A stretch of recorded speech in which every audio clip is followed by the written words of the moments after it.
Today, we're going to talk about membership innovation and change with a particular focus on membership organization resilience.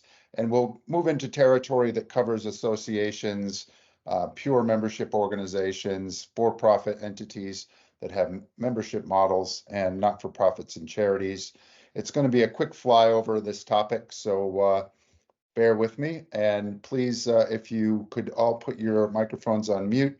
And if possible, I'd appreciate it also if you have questions, you can use the question feature of Teams as we go through the discussion. So very little bit about me. I'm the CEO of Insurgence Group. My name is Matt Tice. We're a small boutique strategy and innovation consultancy focused on helping organizations navigate and lead disruptive change. We operate globally. I'm here in Sydney, Australia today. We also have offices in New York and Paris, serving our clients in Europe and in North America predominantly.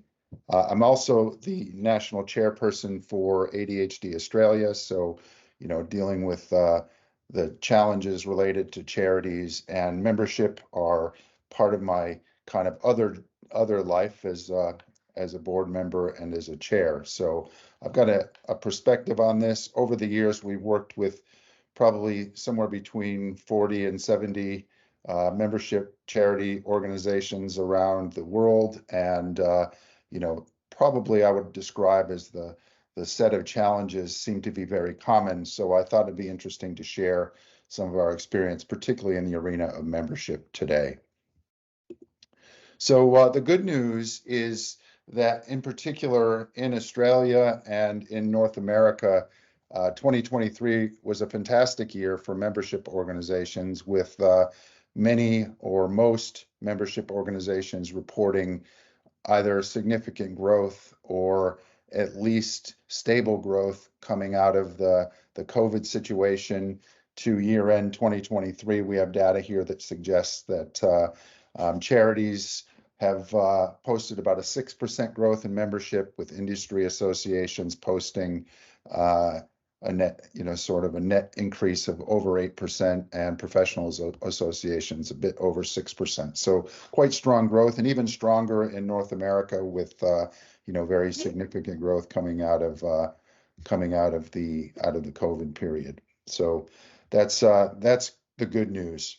I think the bad news is that membership organizations, including associations, charities, and not-for-profits, are looking increasingly fragile in 2024. So just speaking anecdotally, the number of clients that we've had come to us to speak to them about decline in retention or revenue or profitability or eating into reserves, or just trying to find that balance between how to maintain and engage membership, but at the same time maintain economic performance in an environment with relatively constrained, if you will, resourcing, particularly with regard to staff. So I don't know if that data from 2023 still applies, but anecdotally, I can report that the environment seems quite fragile in 2024. Now, one of the lead indicators for this is member retention, and the data here isn't really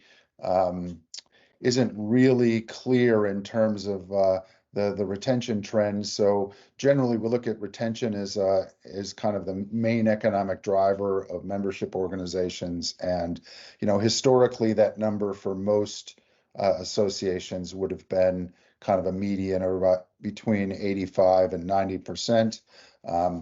With regard to professional associations, those numbers have bounced up and down, sort of largely in that range. We're seeing a slight ebb in terms of industry associations, so there's definitely that's come off. And then charity membership has come off significantly into 2022 and has recovered slightly in 2023. So it's a bit messy in terms of looking at this data.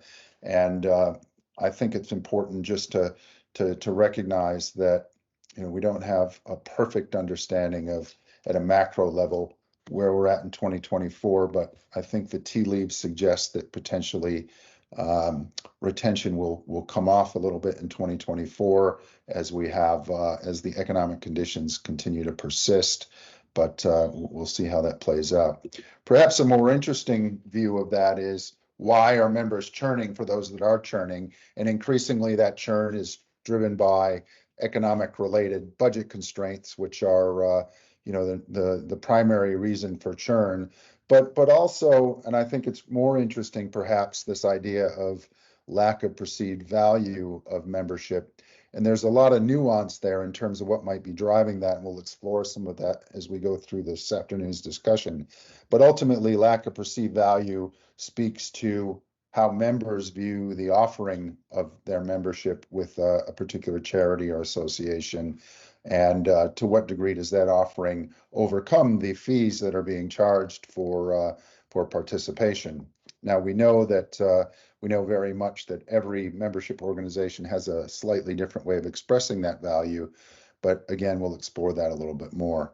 And so I think finding a way to sort of thread the needle between these two issues, between budget and value, is something that we need to be very cognizant of going forward.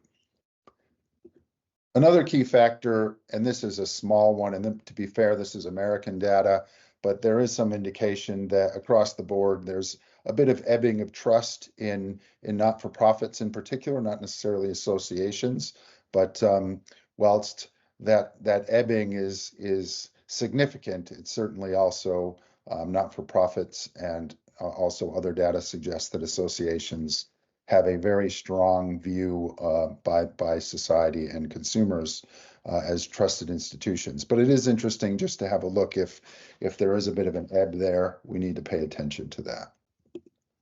In Australia in particular, when we talk about trust, this is some charity data.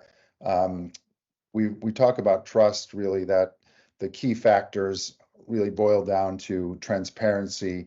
In other words, to what degree is that particular charity or membership organization providing transparent information and providing transparency to their membership.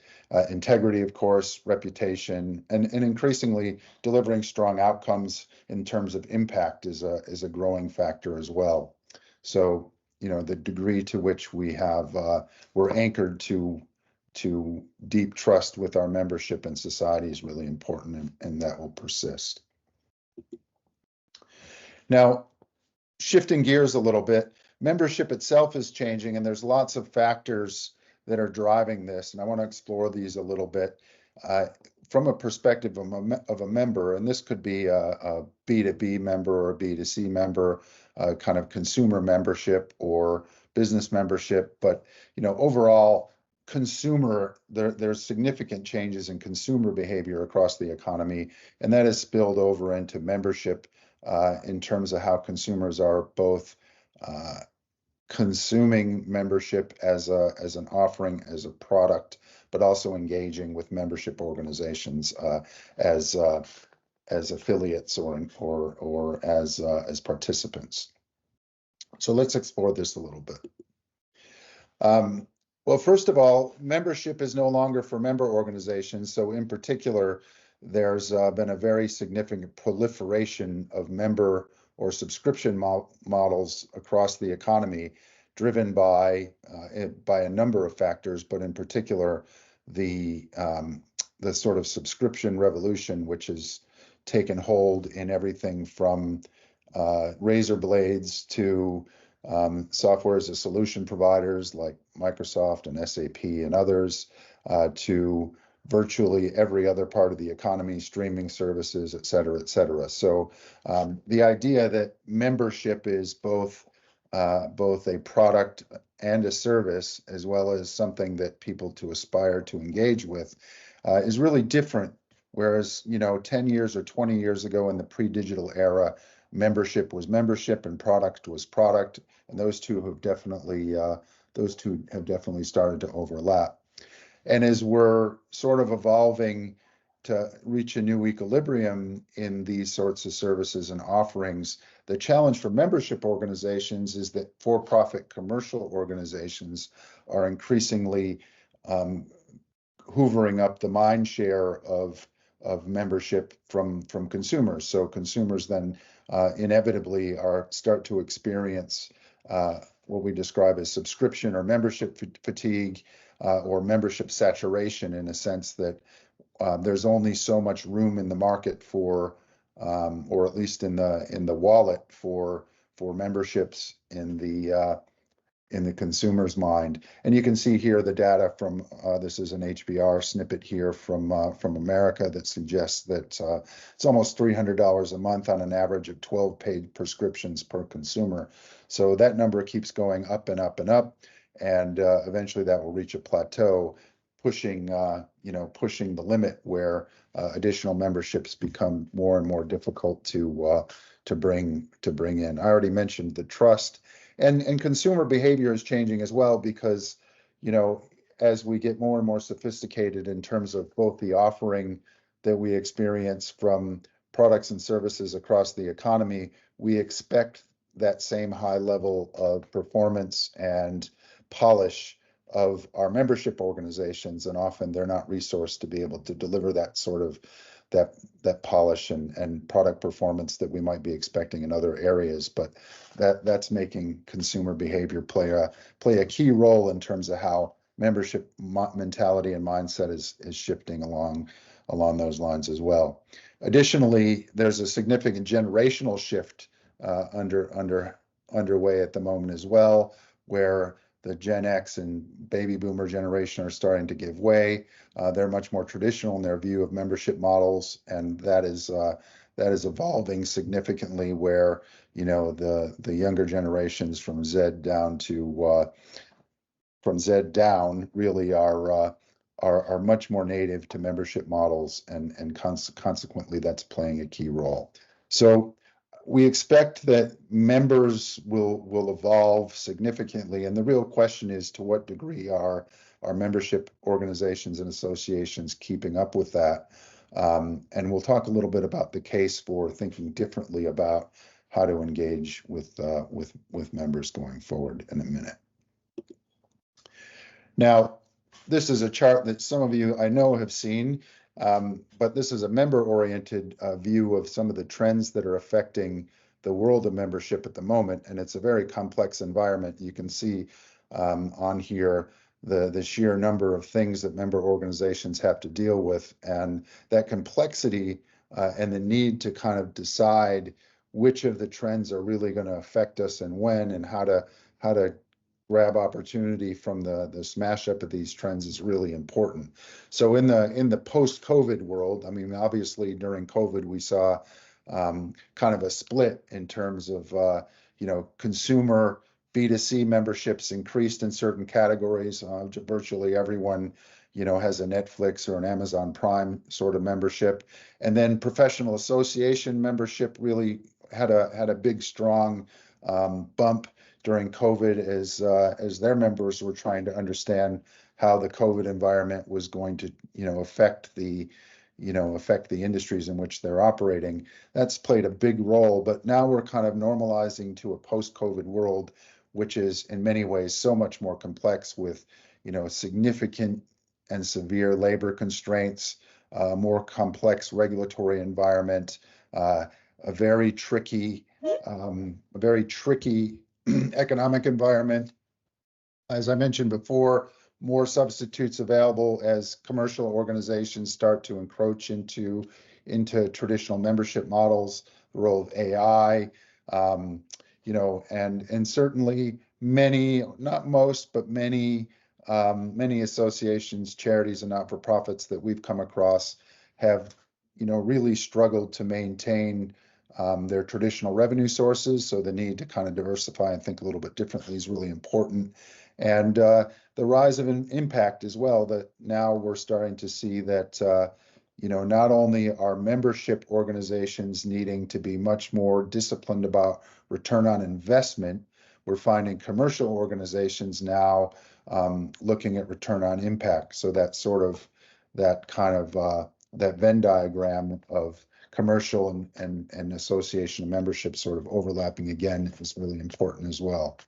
So all this wrapped around a very significant digital change and significant consumer change creates an environment where leaders of membership organizations have to thread the needle of the change, but also maintaining, if you will, mission focus and clarity around how best to deliver increasingly challenged products and services in a highly complex environment. So it's not an envious position to be in, but we can take some good comfort in the fact that our commercial brethren are also struggling with these issues and are challenged by this, and that there's a lot of opportunity for charities and membership organizations to think differently about how to engage the market and find new ways to generate value for members and new sources of revenue as we go forward. So these are many things that we have to kind of get our head around. And I mean, ultimately, innovation itself has to be a key factor, both in terms of how we bring new products to market, create new ways to create engagement and a really tremendous experience for our members, but also think differently about our membership business models. A theme for this afternoon. So now, if you're one of those organizations that has the wonderful sort of trio of benefit, membership is rising, retention is staying really strong, and member engagement is rising, that's terrific. But as I mentioned before, a number of organizations that we're working with and have observed are experiencing quite the opposite, where we've seen a lot of organizations really suffer in terms of their ability to maintain high degree of engagement with their existing product lines, in particular things like core membership, events, conferences, professional development, and so forth. The mix, if you will, of these services is changing, and often many of these sort of revenue drivers in charities and associations are under significant pressure. So that's something to really think hard about. Also, if you find yourself in a situation where engagement is low or declining, as I mentioned earlier, indicated by churn or lack of retention or other factors, that's a factor for you as well. And often these two things are in tension. I'll talk about that in a minute. If there's an imbalance between member and staff engagement, that can give you some kind of a clue that perhaps you're not quite aligned, both internally and to members. And importantly, back to my earlier point about why do members churn, if members see the value of membership is lower than the cost of the dues or the membership subscription, then that's obviously a challenge that you have to overcome. Some members are quite passive and they'll keep renewing no matter what, but you really have to watch the margins on these things to try to understand where that value inversion might occur. The other one that people don't talk very much about is decline in yield, and that's really revenue or profit per member or transaction fees per non-member, for example, which I find that many or even most membership organizations that I've worked with don't really use this indicator very effectively, but that's something also to think about. And of course, if you're noticing a decline in your reserves, that's a factor as well. So all these things come together. If you find that one or more of these factors apply to you, then you really need to step back and start thinking about to what degree is our model still relevant given all the change that's happening around us, both to our members and to our ability to create at a minimum to create a surplus that will help us continue to stay ahead of the curve, at a maximum to create a profit that we can reinvest in other things. So thinking about the tension that I mentioned, it's really interesting. What we've observed is that most membership organizations, when pressured by these factors, will tend to focus on what we would describe as a y-axis orientation, which is basically the notion of how do we create more and more value for members to keep them engaged and to keep them in the tent. And the consequence of that almost creates a situation where it's like a sugar hit. Members continue to expect more and more and more nuanced and additional products and services from membership organizations, and these things internally proliferate to a point where membership organizations find it very difficult to pull back or to delete or sunset particular offers that no longer have value, let alone understand which ones are generating profit and which ones aren't. I'll come back to that shortly. But ultimately, what most membership organizations do when they're under pressure is to add more things to the membership portfolio to try to enhance the membership engagement. So that looks like this. So we tend to focus on these types of variables. We obviously want to retain, acquire, improve yield, ideally improve pricing, improve transaction fees, and non-member subscriptions over time.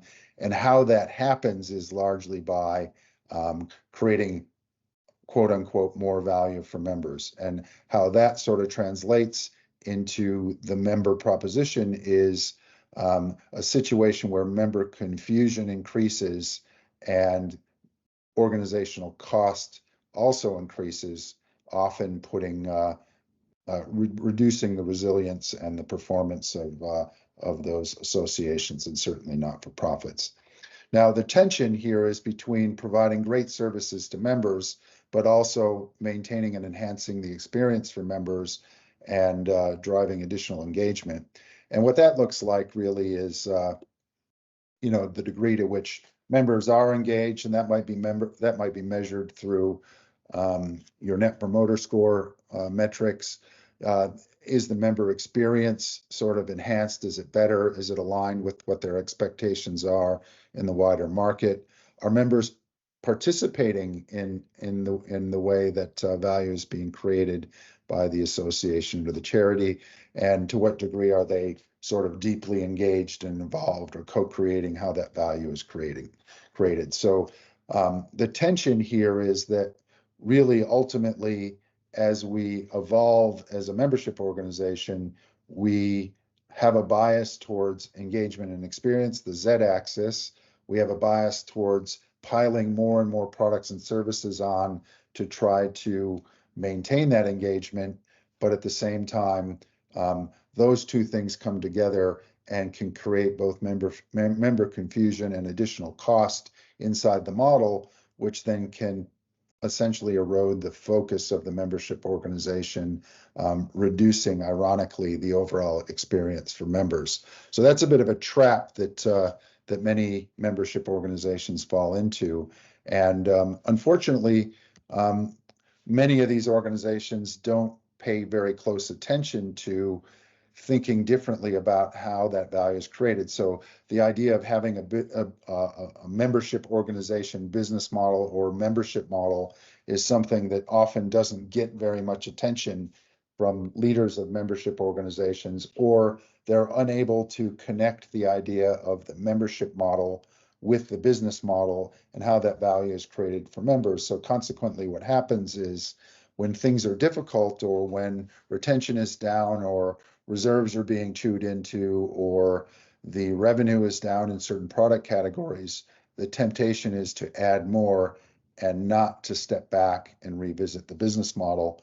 Often there's work to be done where, we need to think differently about the member model, but without really connecting that to the economic model, which creates a risk as well. So we have to balance those factors as well. So basically, when we need to step back and think about these issues, we have to go back to basics and understand, what is the business model? And for some associations, that business model might have been created, 20, 50, 100 years ago. Several years ago, I did some work with one of the major auto clubs, and they were just coming on to their centenary, and that business model was largely unchanged for literally 100 years. And as profitability started to decline and retention started to decline, and as for example, cars became more reliable, really needing to step back and understand how that value is going to be expressed to those customers and what that really means. Incredibly important, which then means that fundamentally we have to change the business model and not just add more products or create more ways to create the experience. So ultimately, we have to find some alignment there where we have a more nuanced and more carefully focused business model that provides better value for the right sets of members, and often that means rationalizing or pulling back on the product portfolio and making that much more segmented and focused to drive that value home for very specific sets of your membership. Now that speaks against what is often very much a peanut butter effect in many associations and membership organizations, where all members sort of consume the same set of products and services in the same way. And I think that's probably a factor that requires a lot of attention for many or most membership organizations to get much more nuanced in segmentation of their membership and getting much more carefully aligned in terms of bringing the right resources to that segmentation, both in terms of things that drive experience, but also things that drive economic value for the membership organization. And ultimately, we have to do all three of these things at the same time. So, trying to find that new balance is about adjusting your business model, rationalizing or focusing your product and services, and doing that in a way that enhances rather than diminishes engagement and experience for the majority of your members. It's kind of a little bit of a different way to look at things. This is some research that came out recently from Associations Australia. And, it's interesting to see the proliferation of services across sort of association land in particular. And you can see here, I won't read all these off, but there are a tremendous number of products and services in a traditional membership sense. Often, many membership organizations have all of these at the same time, and consequently have a very noisy and messy product portfolio. But the problem, I'd say, is the most important challenge is really understanding which parts of the economic equation are profitable and not. And virtually no membership organization that we've come across has that sort of data and insight to be able to really understand at a granular level where the profitability is and isn't, in order to align those resources better to things that are actually going to generate profit and member engagement at the same time. So that's, I think, the key analytical challenge is to, sort of kind of almost pursue a less is more philosophy and be really clear about where the value is, and again, create that alignment between an effective model to deliver that value that enhances engagement and economic value. Ideally, that delivers an impact result. Now, there are lots of different member models, and there's certainly a number of different ways of looking at this. And if you think about it at 100,000 feet, there are sort of four key areas in terms of thinking about the business models themselves. There are goal-based, cause-based models, which are largely about a group of people that come together to achieve a common goal, and that's a traditional kind of association, sort of professional association approach. And then there's a common cause-based approach, which is often focused on a particular cause for a particular period of time, whether that be faith-based cause or an advocacy-based cause, or in our case, I'm the chairman of ADHD Australia. That's a health-related cause, but often, or many associations and charities sort of fit in this category. And then there's what we describe as time-based or access-based membership models, where time-based is you're exchanging value for a specific period of time, or looking at it another way, the value exchange is for access to something, and that could be an asset like your gym membership or specific content, or it could be other assets that you might be trading value on. And time-based value is more typical of subscription models where you have a set period of time where you have the right to use those resources for that period of time, and then there's a renewal. Now, obviously, these things overlap, so I probably should have made this chart more as a Venn diagram, but the reality is that some associations have all of these models, and others only a small portion of it. Looking at a completely different way, I'm going to give you a couple different lenses to think about membership. One really important variable is the degree to which a membership is discretionary or non-discretionary. So, in other words, is it compulsory or not? And there are certain categories of membership that are compulsory. If you, on this chart here on the left axis, on the left side of the page, you can see I put the Australian Tax Office here as we're all members of the Australian Tax Office. We have a tax file number, and consequently, that is not a voluntary membership. We have no choice other than to participate in the tax system. But the cost of entry is very low.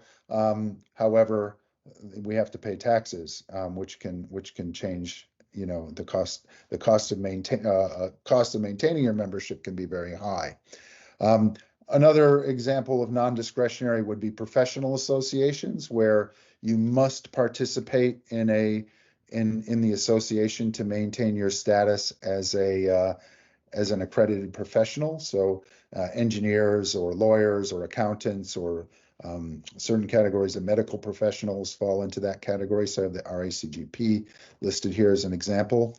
And it's like the dream world to be in a compulsory category where the choice isn't whether you're a member, it's just which organization are you a member of, which then defines very much the addressable market with a lot of clarity.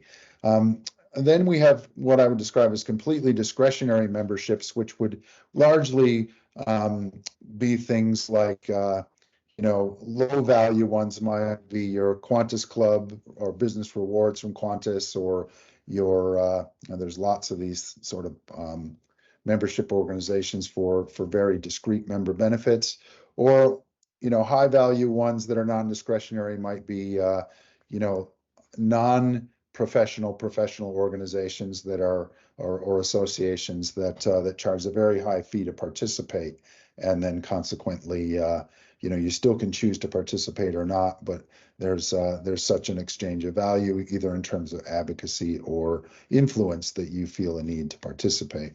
And sort of in the middle here, I have AICD. I think they would love to be non-discretionary, but and they're kind of pushing in that direction, but it's kind of almost a fear of missing out or being sued or other factors that drive directors, for example, to participate in that. So medium cost of entry, not really non-discretionary, but heading in that direction. So it's kind of, that's a little bit, there's a lot of factors to think about there. And then on the right-hand side here, perhaps more important is I've posted two axes here. One is affinity. So that's the degree to which you find affinity with other members that are like you, or you ascribe to be like them or to be with them. And then exclusivity, the degree to which that membership creates, if you will, a barrier between you as a member and everyone else. And those things, again, can mesh together, but low affinity models with low exclusivity. For example, Netflix, you can be a member or a subscriber to Netflix, or a member of Prime, for example, which is relatively, it's not that exclusive. Just about anyone can be a member. There's not that big of an affinity because you don't really have contact with your peer members or subscribers. So in that sense, those models are low on both of those. But the value exchange is very high, so you have a very valuable product that people want, but they have to compete on the benefits of that product without being able to compete on the idea of creating sort of high degree of affinity or exclusivity. Now, if you're a member of a yacht club or a golf club or a tennis club or something like that, you'd be at the other end of that spectrum where you have a high affinity. You want to engage with other members that are like you, and a high exclusivity. You want to exclude members that don't fit a particular profile. or persona, and that exclusivity creates value in and of itself, but necessarily creates a much smaller market size for that. And I find that many membership organizations try to be both things at the same time and find themselves kind of lost in the middle.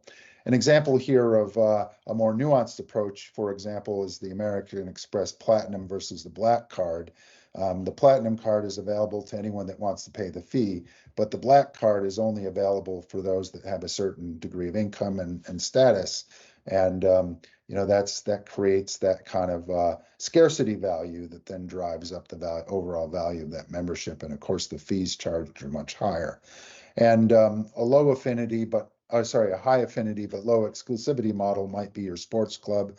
I play Golden Oldies Rugby, for example. Anyone can join, but people that play Golden Oldies Rugby are a particular type and have a high affinity to each other. So there's almost no exclusivity there, but just the fact that it's a very tight community creates that degree of affinity.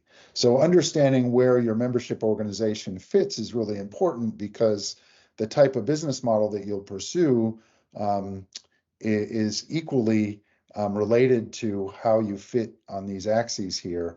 And importantly, your members, how they're going to engage with you, is also important. If they're expecting exclusivity and affinity and you're not giving it to them, then that's a factor that potentially plays a role in how members will engage with you. Okay, here's another way to think about it. Again, using these 2x2 matrices to sort of to bring this out. And this time, there's two ways to look at this. So one is what we describe as value-based member models. So that would be where the value exchange is the key, and really the fees are more transactional. And so a couple of examples. So there's 4 key categories here: content, product, service, and access. And that applies to both of these models. And then on the lower axis of the left-hand chart here, you can kind of see the traditional fee spectrum, where you have free, freemium, low fee, high fee. And of course, any one organization could have all of these. But fundamentally, we have different business models that are fine-tuned to achieve different elements. So the freemium business model in products, for example, is very common for let's say smaller SaaS organizations offering software. So that sort of model plays a key role in sort of getting people attached to that product, and then potentially averaging up their fee over time by offering them products and services or getting them to commit to a subscription. So different businesses have different points of view. So the purely free models, like Gmail or Google Maps, for example, you can or cannot have a Google account to access those, but the experience is better if you have that, and in essence, then you're a free subscriber. But then obviously advertiser pays in that sort of situation. So again, trying to really figure out what model best fits your membership organization is a very nuanced exercise to try to figure out ultimately how to fine-tune that model to generate the highest possible fees for the highest possible experience. And then there are also probably less frequently and much more aligned to more traditional membership organizations is like an ability to pay fee model, where it's sort of a means tested model where the fees are related directly to your ability to pay. So that might be related to your revenue or the number of locations that you're operating in, or it might be based on your income in a B2C sense. And different organizations have a different view on that again. So ability to pay models are probably under threat, because we saw earlier that one of the key trust factors are transparency, and the ability to pay models create some kind of animosity among certain members that don't have visibility to what other members are paying. So that creates a challenge for those who are developing business models that drive that work on the assumption of ability to pay. So that's something to consider also. Now, innovation is increasingly playing a key role, but it's interesting the type of innovation that membership organizations are investing in. So again, this is some American data from a study done by a company called Marketing General, and this is reasonably fresh data. And you can see here the spread in terms of what associations in particular are investing in with regard to innovation. And the predominant one is innovation into things that deliver more benefits to members. And the way to think about that is that's the driver that I talked about before, because the notion of creating more benefits is inextricably linked to this idea of introducing new products and new services all the time. So that's not a big surprise that that's the number one. Next is expanding audience beyond core members. So that's moving laterally to take capability or to take products and services that are relevant to members and then offer those to either non-member subscribers or on a transaction basis to others. So that's an extension of membership product development. Again, not a big surprise, and those are the two predominant ones. Next is sort of a bit of a surprise, the next one in terms of onboarding new members. So that's all about member experience, member engagement, again, about member experience. And then probably more operationally is expanding the reach. So finding probably marketing innovation fits there. What I find really missing here is that membership organizations aren't investing, or at least on the surface, aren't investing in core membership business models really at all. It's not a priority. And again, not surprising given that we've come out of a period of COVID where we've seen a lot of membership growth, and perhaps that shift in innovation has focused on capturing more of that growth as compared to the period that I think we're going to move into now, where growth is going to be more constrained and the need to compete for members amongst substitutes or alternatives or even competitors is going to increase. So I think that's an area that's a really miss in this data in terms of investing in sort of the business model innovation. So a bit of advice for you as you're going forward. I think it's really important to start with, what are the assumptions that are driving member value and ultimately member behavior, and test yourselves to understand whether those assumptions are still true. If you have a durable membership model that's been around for 20, 50, 100 years, eventually those core assumptions underpinning that model will erode. And at that point in time, you'll start to note that those factors that I mentioned earlier in terms of retention and yield and so forth will start to decline.